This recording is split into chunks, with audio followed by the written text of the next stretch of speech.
Hello and welcome back to the Kitchen. Today I am going to show you how to make no-bake pumpkin cookies. And you're going to start off by getting a cookie sheet with either parchment paper or wax paper on it. And then you're going to get a medium saucepan and put it over medium-high heat. And you're going to get a large mixing bowl for the dry ingredients. And you're going to start off by putting 3.5 cups of quick oats into the large bowl. And then you're going to add one 3.4 ounce package of pudding mix. You can use any plain flavor, but probably not chocolate. I don't know, I haven't tried it. Might be good. I don't know. I've used vanilla, I've used butterscotch, and I've used pumpkin spice pudding packs, and they all turned out really good. I know there's also like a cream cheese frosting you can use, or cream cheese pudding mix you can use. And then you also add a pinch of salt in here to help cut the sweetness a little, and then 1 teaspoon of pumpkin spice into here, and then you're gonna set this aside. And then into your saucepan.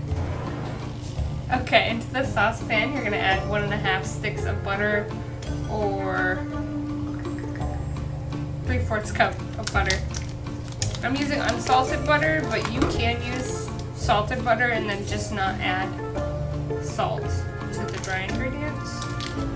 Or you can, if you want to, you know, if you like it salty. Sorry. And then you're also going to add 1/2 cup of evaporated milk. Along with that, I have 3/4 cup of granulated sugar and 1/4 cup of brown sugar, but I kind of did half dark brown sugar, half light brown sugar. I just like that little extra layer of flavor. And you're just gonna stir this up, and you want it to come to a boil, which will take a minute. This is my first actual pumpkin flavored recipe on here, so that's cool. I'd like to do more, and I will, but you gotta start somewhere. Oh yeah, this is the fun part, melting stuff down and boiling it. Doesn't take long at all. And when you get this to a boil, you want to make sure it's a vigorous boil, so when you stir it, it's still boiling. And you want to make sure you boil it for at least 1.5 minutes. Yummy, delicious. Butter and sugar. Yeah.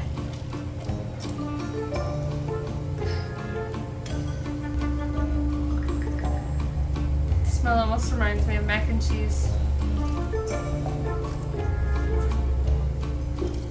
While this is boiling, I'm actually going to give the dry ingredients a little stir.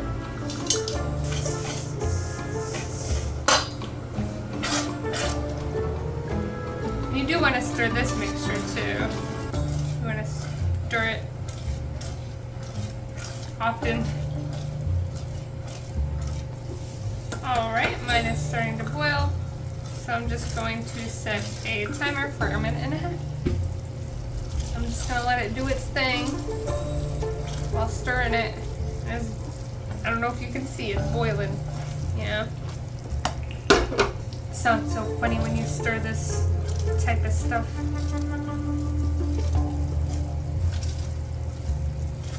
Boiling sugar.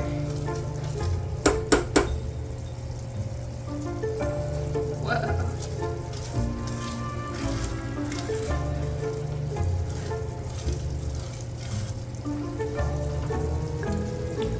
Scraping down the sides to make sure everything gets nice and boiled.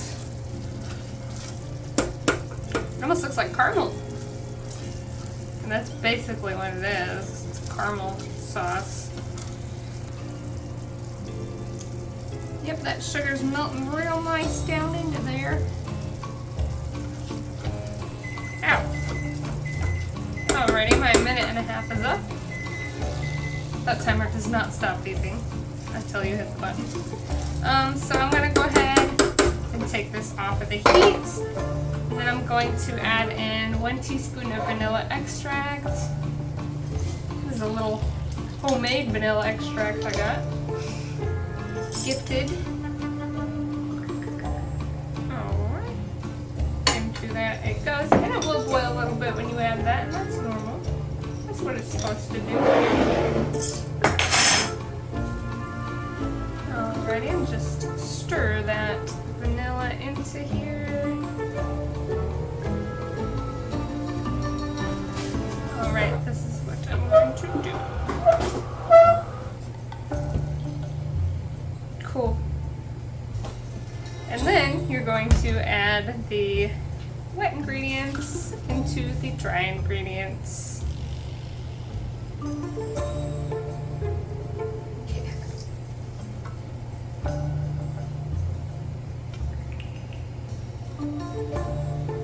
Scrape that all out of there. Oops. I just flung some at myself. Yummy. Okay. Alright, and stir this all together to make sure that all of the oats are coated. And everything is combined very well.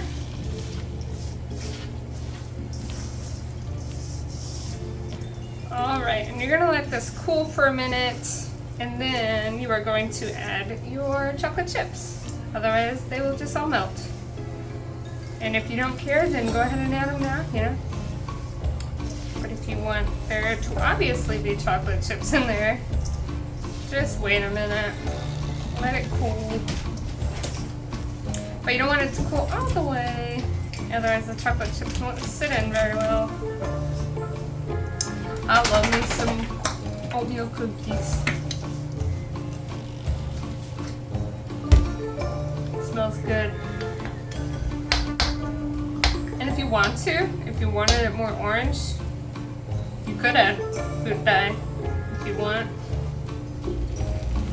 I got a peanut spatula, little Snoopy and Woodstock on a pumpkin. Gifted to me by a friend of mine. It's actually a little set, and it came with some cute little cookie cutters.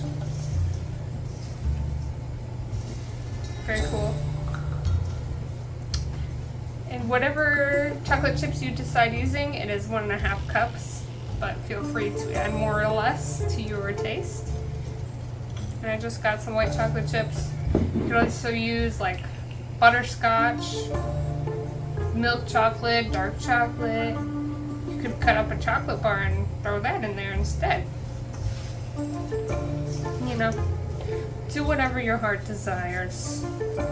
Whatever makes you happy. I'm gonna add these in because it feels like it is stiffening up a little bit. Still very warm though, but it's okay.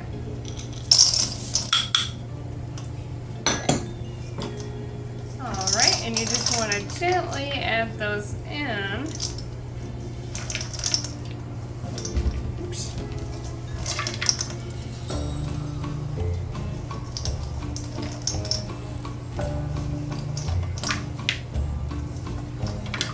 Ooh, they're definitely melting, and that's okay.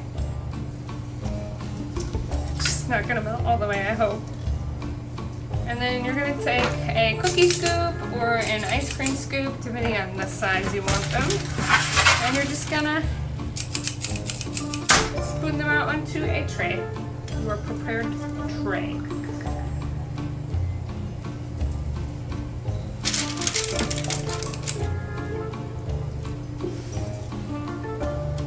And you can either leave them domed up like that, or you can push down on them.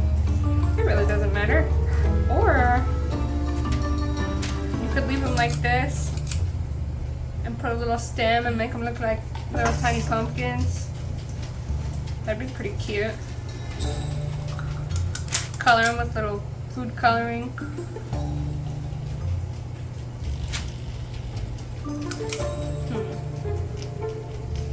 Could put a normal chocolate chip on the top. It looked like a little brown pumpkin stem.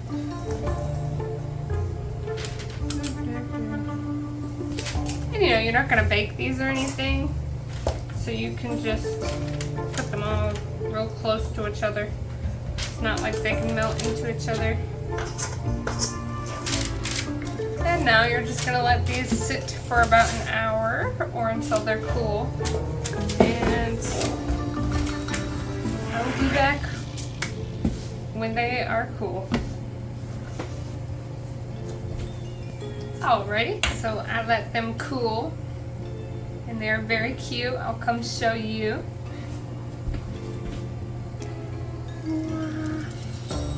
Beautiful, beautiful. I think this is a perfect size. Sorry, I think this is a perfect size. About a tablespoon scoop. I wouldn't want them bigger than this because they're a pretty sweet cookie. Let's see.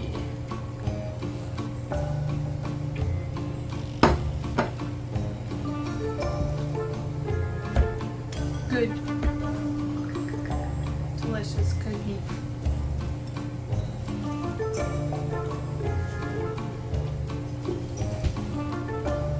White chocolate goes so well with pumpkin.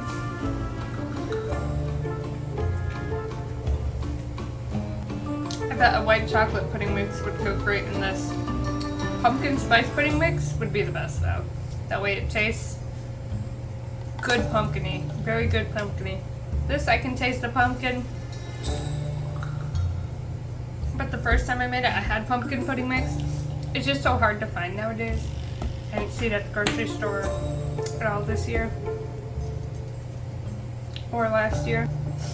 Honestly, I feel like if you chopped up some apples and stirred it in, like you did the chocolate chips, it'd be really good. Maybe bake them a little first, I don't know. I feel like fresh apples would be really good. Anyways, I hope you guys enjoy making these very fun little no-bake pumpkin cookies. And that is going to be it for this video. Please don't forget to like, share, and subscribe. And click the notification bell if you haven't yet. And